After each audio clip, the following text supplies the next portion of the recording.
Já pensou, ele sai da terra dele, da casa dos pais, da parentela, caiu para a terra que Deus mandou, mas ele foi um homem de muita fé e cumpriu essa missão que Deus deu a ele. Deus chamou Abraão de um tempo especial para um propósito especial. Ele seria o pai de uma grande nação, com fé, coragem e determinação, ele aceitou o chamado divino.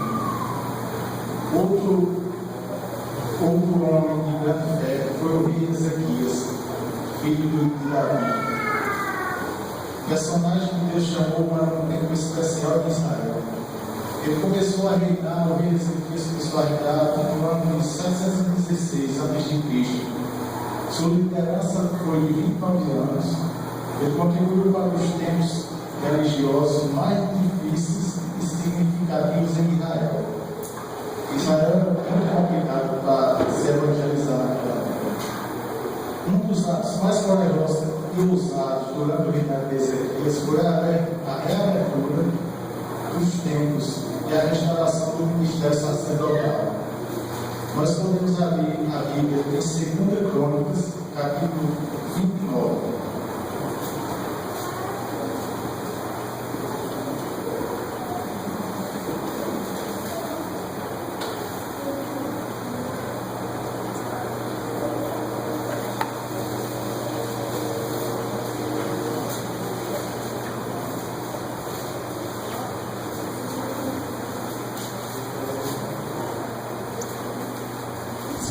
Crônicas, capítulo 29, versículos 5 e 6, página 329 na minha Bíblia.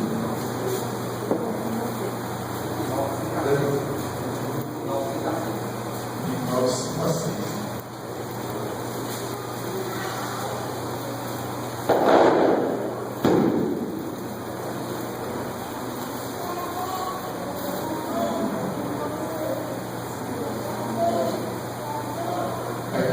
Foi Ezequias dizendo: ele lhes disse: ouve-me, ó levitas, santificai-vos agora e santificai a casa do Senhor Deus de vossos pais, e dai o santuário à imundícia, porque nossos pais prevaricaram e fizeram o que era mal perante o Senhor nosso Deus, e desviaram o seu rosto do tabernáculo do Senhor, e lhes voltaram as costas. Por isso Ezequias pede para eles santificar-se e santificar a casa de Deus, e eles obedeceram. Naquela época era muito difícil, mas eles atenderam esse chamado, e foi Deus que enviou Ezequias para fazer isso. Outro homem especial na história da Bíblia foi Neemias. Neemias é mais um exemplo a ser imitado por nós. Neemias era copeiro de Artaxerxes, mas seus pais moravam em Jerusalém. E em Jerusalém, acredito que todos sabem que houve um exílio e houve a derrubada. Jerusalém ficou assolada, ficou por terra quase, as suas portas queimadas, os muros derribados. Mas Neemias conversou com Deus. Ele era um homem de muita fé, orou a Deus, passou noites jejuando. E Deus colocou no coração dele para fazer a levantada de Jerusalém. Neemias pediu ao rei Artaxerxes a autorização para ir a Jerusalém, e o Senhor me deu um. Vamos abrir a nossa Bíblia mais uma vez. Em Neemias, capítulo 2, mais na frente de 2 Crônicas.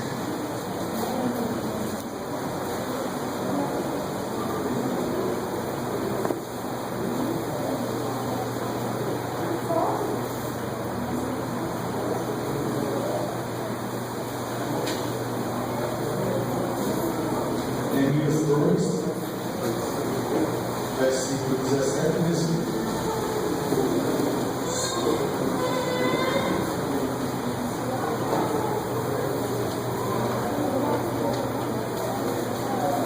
Neemias diz assim no seu livro: então eu lhes disse: estáis vendo a miséria em que estamos, Jerusalém assolada e as suas portas queimadas.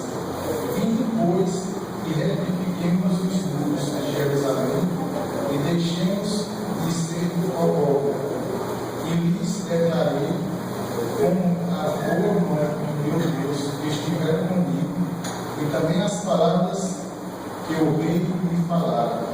Então disseram: disponhamos e edifiquemos, e fortaleceram as mãos para o obra. Isso aí, Neemias já fala com governantes, juízes, e todos eles o ajudaram, e em poucos dias eles levantaram os muros de Jerusalém. Em meio a essas circunstâncias difíceis, Neemias fez de Deus seu baluarte seguro. Ele pôs toda a confiança em suas promessas e saiu vencedor mais uma vez. Outro homem que nós podemos ver em Atos 9, do 1 ao 19, Lucas descreve a conversão de Saulo, e depois foi chamado por Paulo, para uma época especial na igreja cristã. Paulo é um homem destemido e firme em suas conversões. Ao longo de sua vida, como ministro do Evangelho, ele enfrentou situações mais difíceis. Vamos abrir a nossa Bíblia em 1 Coríntios, capítulo 9.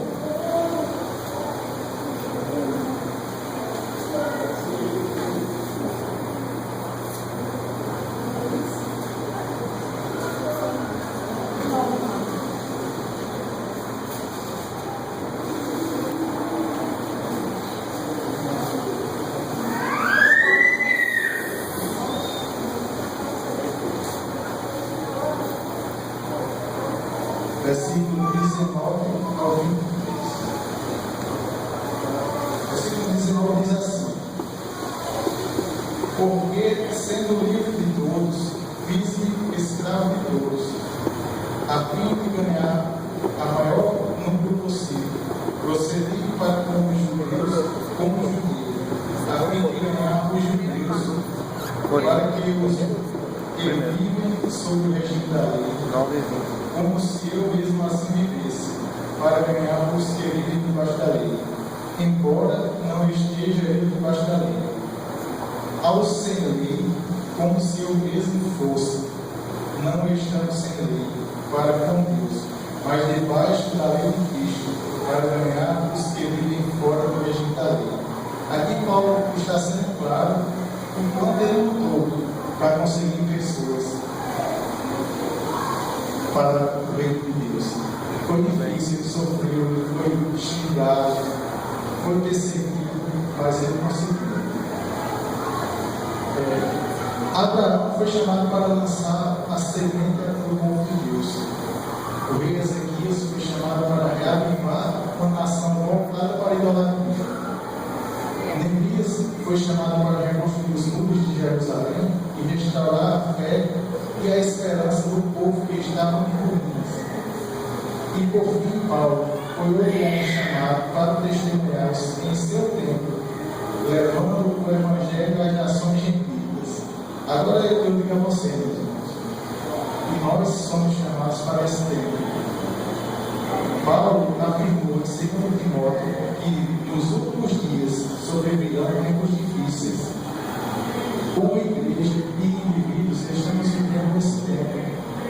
A semelhança do passado, Deus tem chamado homens e mulheres para cumprir propósitos especiais para este tempo.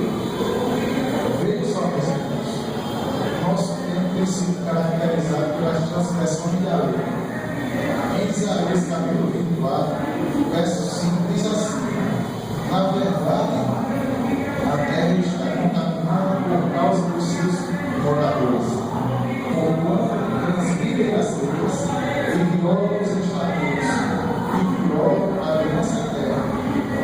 Nosso tempo, meus irmãos, também tem sido caracterizado pela irreverência aos princípios morais e espirituais, como diz em 2 Timóteo capítulo 3, versos 2, 3 e 4, diz assim: pois homens são egoístas, avarentos, arrogantes, blasfemadores, desobedientes aos pais, ingratos, mas amigos dos prazeres do caminho de Deus.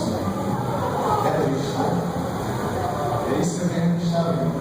Por isso que nós somos investidos por Deus e temos que estar vigiando toda hora. A irmã Eloy escreveu assim: não está muito distante o tempo em que o povo de Deus será chamado para dar seu testemunho diante aos governantes desta terra. Nenhum, enfim, tem ideia dos passos rápidos que estamos dando rumo à grande crise na nossa história. Os anjos de Deus estão segurando os quatro ventos e isso leva muitos a clamar por paz e segurança. Mas não há tempo para vaidade, para minharias, para ocupar a mente com questões sem importância.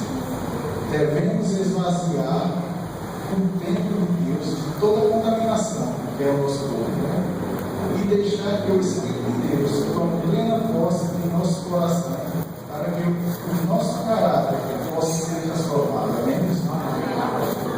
Nós, como povo de Deus, somos chamados para este tempo especial da história do mundo, a fim de proclamar boas novas de salvação. Em 1 Pedro, capítulo 2, verso 9, diz assim: vós, porém, sois raça eleita, sacerdócio real, nação santa, povo de propriedade exclusiva de Deus, a fim de proclamar as virtudes daquele que vos chamou das trevas para a sua maravilhosa luz. Amém? Amém. Todos nós somos chamados, meu irmão, por Deus, para pregar o Evangelho, para passar a mensagem para aqueles que não receberam ainda. Jesus está esperando só por isso para voltar. Está triste de crime, de sequestro, de doenças e epidemias, de desequilíbrio econômico e psicológico entre todas as camadas sociais, de alto índice de suicídio, tem demonstrado que a história da Terra marcha aceleradamente para o fim. A irmã Eloy escreveu no Grande Conflito, página 460, que a presente época requer homens e mulheres ousadas e determinadas na defesa dos princípios morais e espirituais da palavra de Deus. A homens de fé, coragem e ousadia, o mundo deve as grandes reformas. Por tais homens tem que ser levada avante a obra de reforma para este tempo. No capítulo 60 de Isaías, no verso 1 e 2, Isaías escreveu assim: dispõe-te, resplandecer, porque vem a tua luz, e a glória do Senhor nasce sobre ti. Porque eis que as trevas cobrem a terra e a escuridão, os povos, mas sobre ti aparece resplandentemente o Senhor, e sua glória vem sobre ti. Amém? Amém. Isso é uma bênção. Isaías está dizendo que a glória de Deus resplandece sobre nós. Nós temos que usar os dons que Ele deu. Se você não tem o dom de dar estrutura, você pode entregar um folheto, pode fazer uma coisa. A gente tem que se levantar do banco, a gente tem que deixar os nossos lares e sair para abreviar a vida de Deus. Deus está às portas. E nós não podemos perder tempo. A gente tem que sair de verdade e entregar o Evangelho. Para finalizar, eu digo que é hora de confiarmos em Deus e assumirmos nossa posição ao seu lado. Pela fé, seremos vitoriosos no cumprimento da nossa missão. Deus nos chama para que, com Ele, cumpramos seu propósito de esperança e salvação para o mundo neste tempo especial. Amém? Amém.